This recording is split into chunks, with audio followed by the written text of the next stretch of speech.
Thank you guys, and we were so close to bonus game.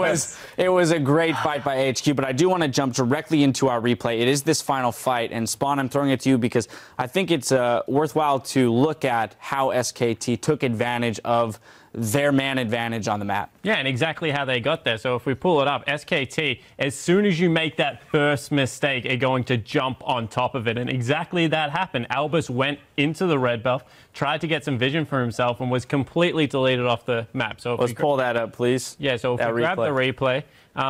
So the whole lead up to this, the other frustrating thing about this game for Westor, he is so fed. He's a 6-item, 6-stack, level 18 Shogath. He's like, if I am actually allowed into the fight, I will delete anyone. And you see, he tries to get Wolf there. Instead, the rest of his team gets him. They really commit to it and keep him in the middle of the team fight. And right here, if we freeze it out, you look at how much they're willing to spend just killing Westor. At the end of the day, that is 4 members taking out the biggest threat on their team, and only mine taking everyone up. So if we keep rolling this one out, you see the rest of AHQ trying to take down mine. He's that tanky, and from here, EasyHoon just cleans up.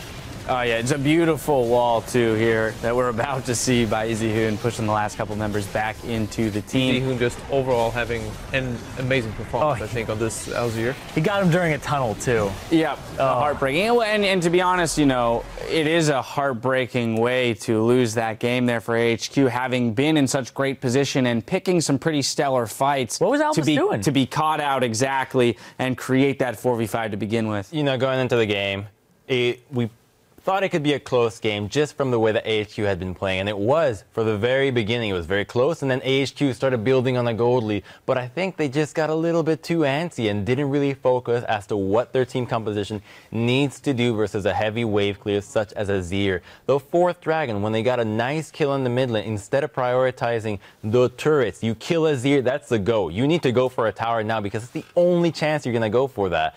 They choose to go for a dragon and then another in near tower, I think. Like, you can't do that versus a high wave clear composition. Also, when you have such a good lead, their ward control, the vision denial that they had was not good at all. If you don't have ping cores, if you don't have your sweepers being used effectively, the enemy is going to see all your rotations, making it that much harder to get wave clear. You need to be looking for the places that Azir is not it. The only wave clear is Azir. Just go to the lane where he's not, and you can get a tower. But without the vision denial, you're not going to get it done. I think that in this point, the wave clear was relatively important, but I think AHQ played the map actually really well. They had a high tempo, and that actually see in the bot lane tower dives, which were really, really strong, where the jungler just couldn't keep up, and they executed so crisp.